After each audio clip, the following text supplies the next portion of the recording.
am filming alone because our schedules simply didn't match up to actually film this video, but howdy. There's actually quite a few people at this park today.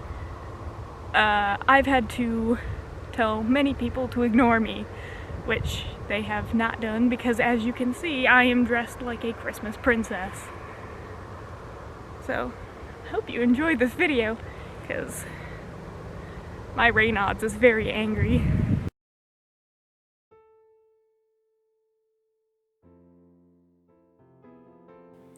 Hello, my festive bats and non-celebratory skeletons, and welcome to what I hope will become a new tradition on this channel, and that is a vintage-inspired dress for the Christmas time.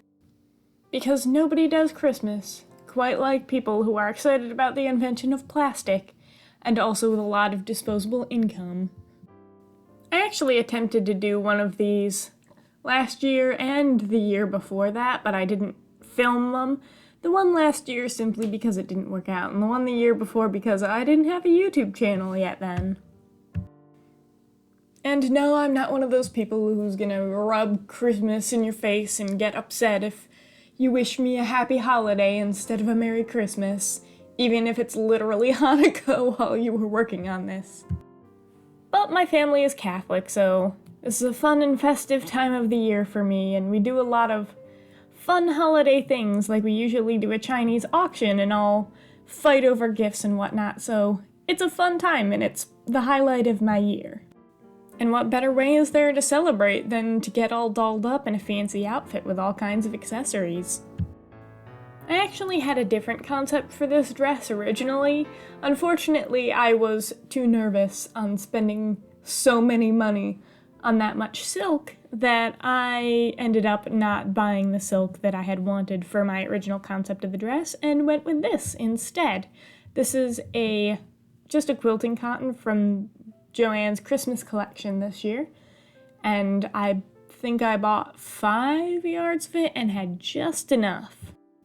It's a front wrap dress that ties at the front, has 3/4 sleeves, and a just below the knee, like T-length, full circle skirt. So it's very fun and very swishy to wear, and I'm very happy with how it turned out.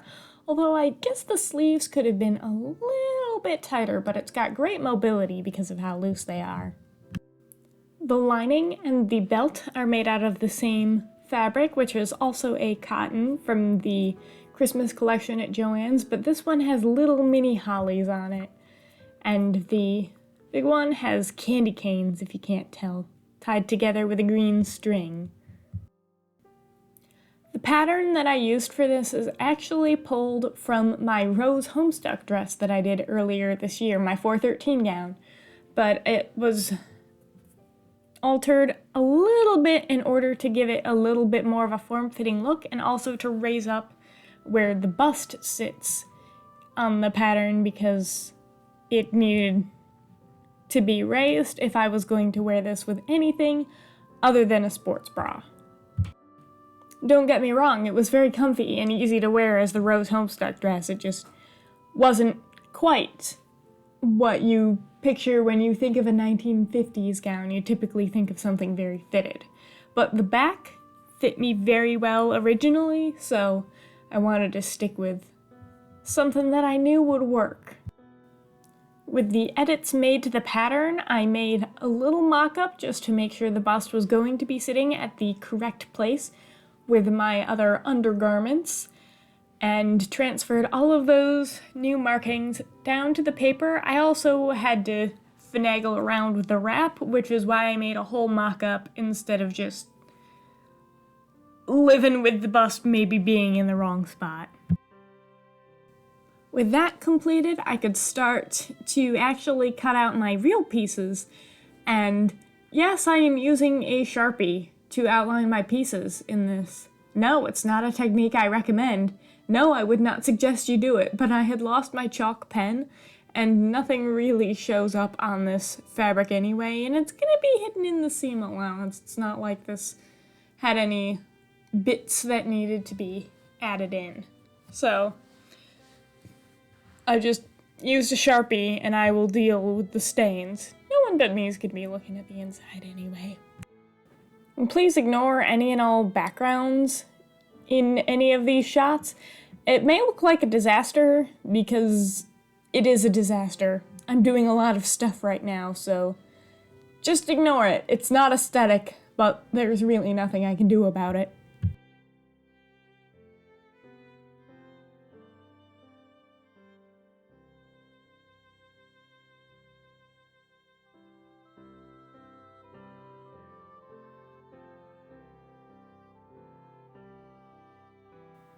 Then I followed the exact same process with the exact same pattern, no fancy facing here for the lining, including doing everything in Sharpie, because I have never learned any lessons ever.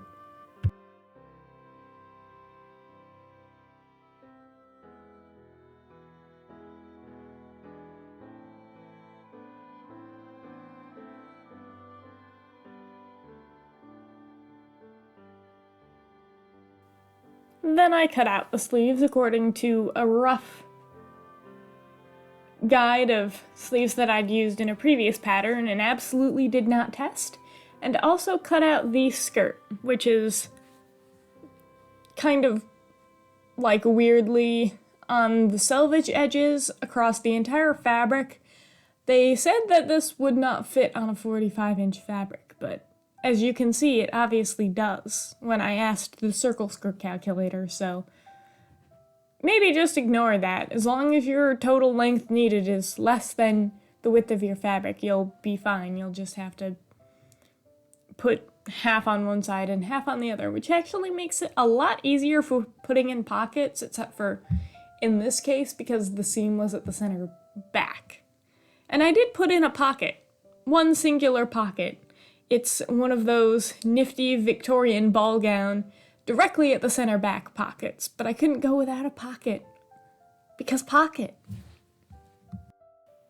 Then I could start the assembly process, and I started off with the skirt because that was easier to do, and you can see me prepping 2 pockets because I have a brain full of cats, and forgot for a moment that there was only going to be one thing at the center back, so I was like, oh, I can put one on either side, and then we'll be fine. And I probably could have cut one of them down the middle and had side pockets, but I didn't want to do that, and I was kind of running low on time, so instead I just put my one pocket in the way it would normally be, and it's kind of hard to reach.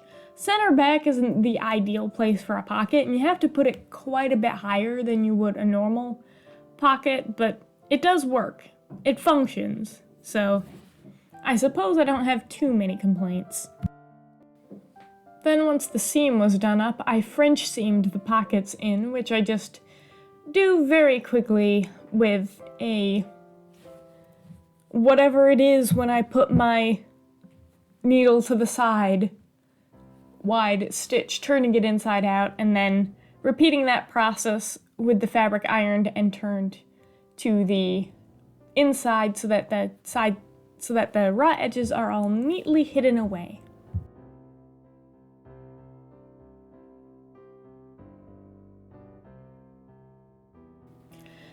Then it was time to actually start assembling the bodice, and this bodice has kind of a complicated way of assembly because I wanted everything to be fully finished from the inside, including the arm skies.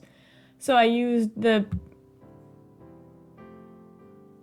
burrito method, I believe it's called. It's where you like roll up the sleeves in order to do everything. It's kind of a complicated process, so I recorded the whole thing, but step 1 was obviously to get all of my pieces that would make up each side put together, and I'm showing you on my lining here. So step 1 before you do anything else is to sew up the pieces that are the center front and front side and the center back to the side backs, but not to worry about the side seams or the shoulder seams or anything else just yet. You just want 3 pieces of cloth together.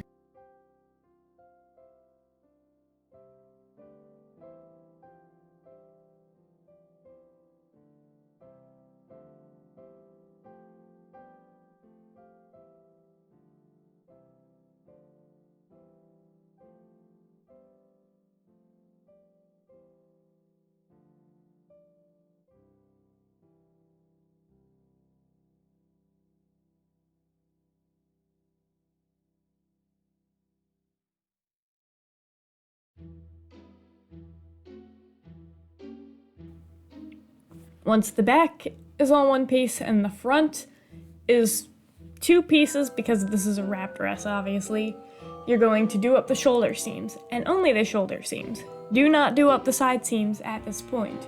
You will sabotage yourself. Just the shoulder seams.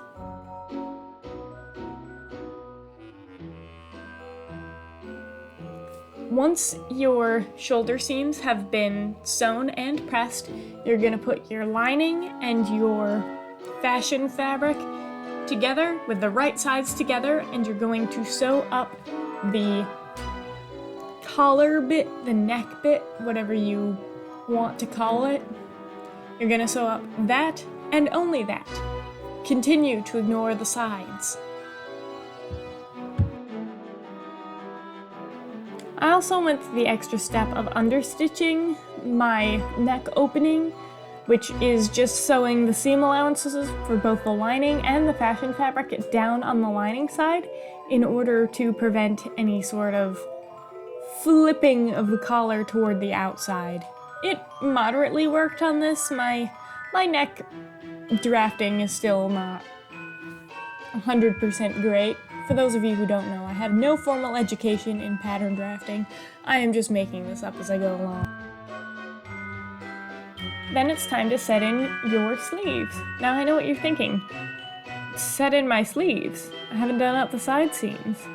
I haven't actually gone through and actually made the sleeve into an entire sleeve instead of just a flat sleeve.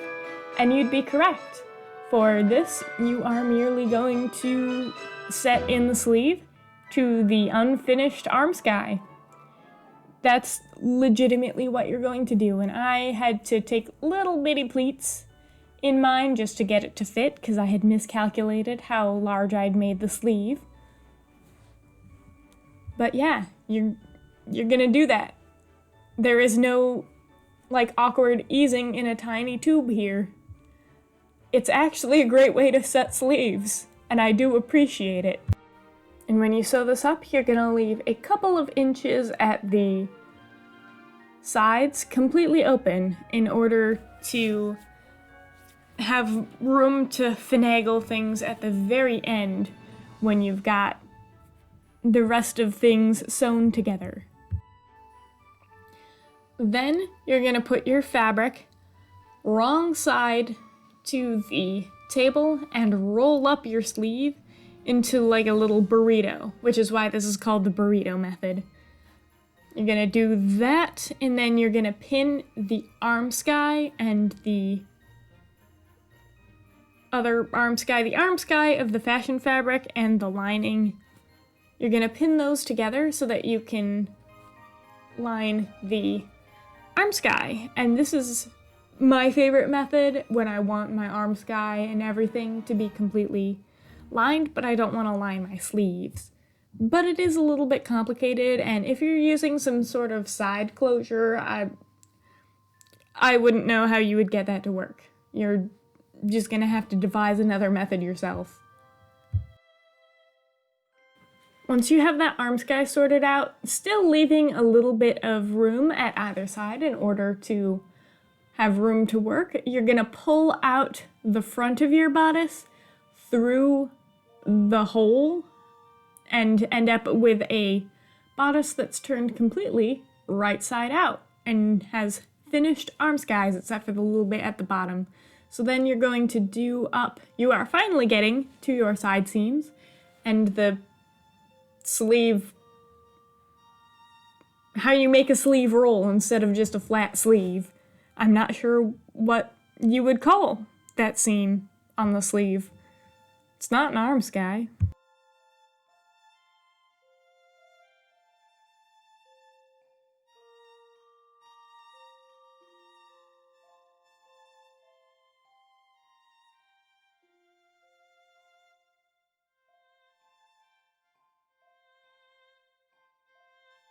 Now your side and sleeve seams should be done up. So now we're gonna finish that last little bit that you left open of the arm sky. So you're gonna go pull your bodice right side out, and then you're gonna go in like through the waist up the side seam, and that little bit right in the center there at the armpit should be the only part that's still open. You're gonna pin that all together, making sure that your sleeve, the very last bit of that arm side, is lined up and actually included in this seam. Like I said, it's a little bit hard to explain, but it's, I guess, not easy once you follow it, but followable once you know what you're doing.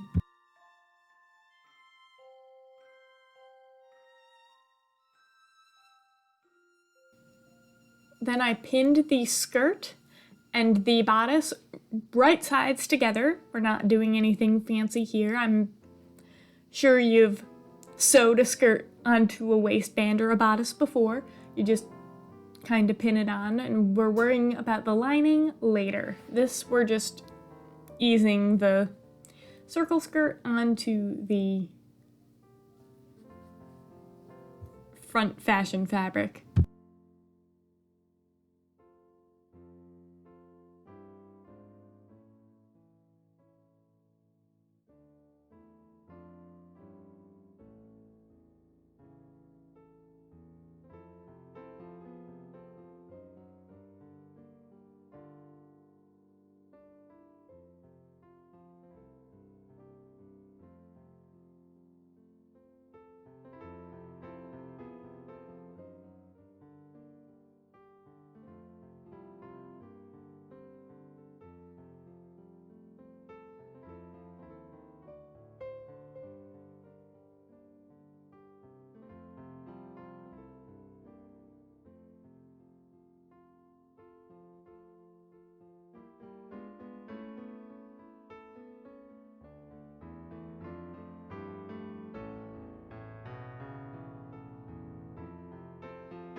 Normally, if I wanted something to look absolutely perfect and I knew I was going to be wearing it without a belt, I would go through and whip stitch the lining into place so that I would know for certain there would be no visible top stitching or a slip stitch if I wanted it to look just as pretty on the inside. But this was not one of those projects, and I was kind of on a time crunch. So I just flipped the raw edge of the lining inwards and top stitched it down by machine. This isn't the ideal way to do it, but it is a way to do it, and I knew it was going to be covered up by a belt, so not ideal. Earth still turns.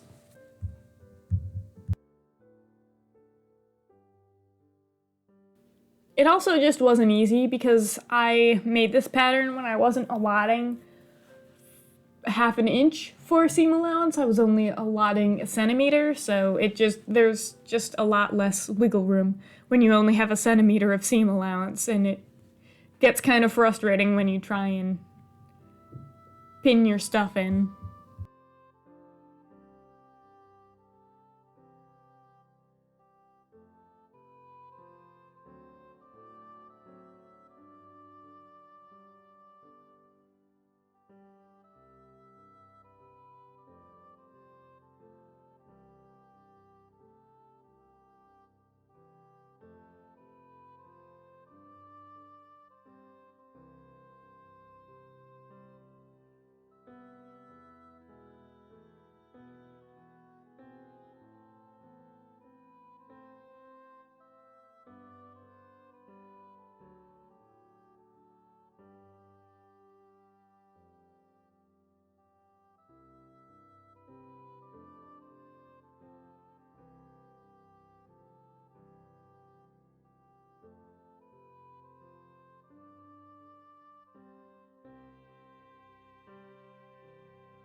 Then at the center front, you know, where my wrap dress overlaps, I had to take a little bit of pie slice, I guess you would call it, for my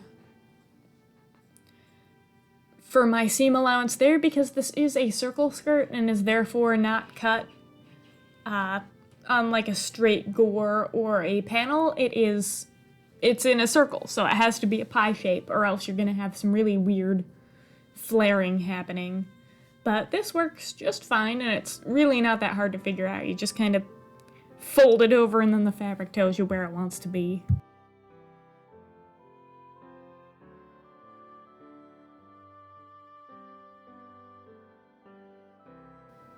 Then it was time for, on a circle skirt, a full circle skirt, a truly endless hem. There are lots of different ways to hem your circle skirts.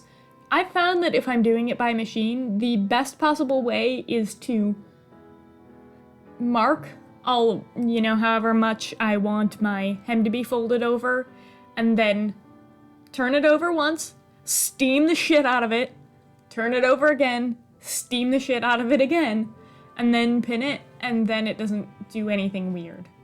Not a foolproof plan, especially if you haven't actually done the circle skirt correctly, if you've had any warping or any parts that are uneven, but if you are working on something and you have a fairly narrow hem, I think mine was only a 1/2 inch rolled hem, rather than, you know, being something really wide, it works. And I don't have to worry about any puckering, and anywhere that I've kind of gone off the line a little bit in my cutting, I can just ease in.